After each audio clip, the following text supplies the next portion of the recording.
Hello বন্ধুরা, আসসালামু আলাইকুম। আপনারা কেমন আছেন? তো বন্ধুরা, আশা করি সকলেই আল্লাহর রহমতে ভালো আছেন। তো বন্ধুরা, আজকে আমি আপনাদের জন্য খুবই গুরুত্বপূর্ণ একটি ভিডিও নিয়ে কৃষি ভিডিও নিয়ে আলোচনা করব। তো বন্ধুরা, আপনারা অনেকে কৃষকদের মতো আপনাদের জমিতে ধান চাষ করতে চান। কিন্তু বন্ধুরা, আপনাদের পূর্ব অভিজ্ঞতা না থাকার কারণে এবং কি আপনারা এই ধান চাষ করার নিয়ম না জানার কারণে বন্ধুরা অনেকে কিন্তু ধান চাষ করতে পারেন না। কিংবা বন্ধুরা, পূর্ব অভিজ্ঞতা ছাড়াই অনেকে ধান চাষ করেন, ফলে কিন্তু বন্ধুরা আপনারা ধানের ফলন ভালো দেখতে পান না, ফলে আপনারা লস খান। তো বন্ধুরা, আপনারা যারা ভালো মানের উন্নত মানের ধানের ফলন যদি দেখতে চান, তাহলে এবং কি সেই ধান বিক্রি করে বন্ধুরা আপনারা লক্ষ লক্ষ টাকা ইনকাম করতে চান, তাহলে বন্ধুরা আমার এই ভিডিওটি বন্ধুরা না টেনে দেখতে থাকুন। বন্ধুরা, অবশ্যই আপনারা উপকার পাবেন। তার কারণ হচ্ছে বন্ধুরা, আমরা কিন্তু গ্রামগঞ্জে থাকি।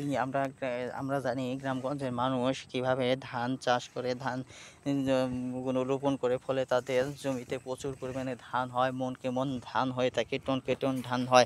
তো বন্ধুরা, সেজন্য আমি আপনাদেরকে বলবো, আপনারা কী করবেন, গ্রামগঞ্জে কৃষকদের সাথে যোগাযোগ করবেন। তারপর বন্ধুরা, কৃষকরা যে ধানের বীজগুলো বন্ধুরা তাদের জমিতে রোপণ করে, সেই বীজগুলো আপনারা আপনাদের জমিতে রোপণ করবেন। তার কারণ হচ্ছে, আপনারা যদি সেই ধান রোপণ করতে পারেন, যেভাবে রোপণ করতে পারলে, তাহলে কিন্তু বন্ধুরা আপনারা অনেক লাভবান হতে পারবেন এবং কি আপনাদের ধান এরকম ফলন হবে।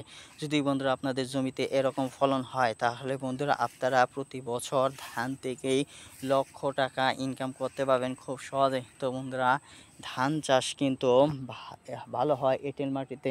তো বন্ধুরা, আপনারা এঁটেল মাটিতে যে ধানগুলো হয়, বিশেষ করে এঁটেল মাটিতে বন্ধুরা আপনারা ইউরিয়া ধানগুলো বুনবেন, ইউরিয়া ধানগুলো ভালো হয়।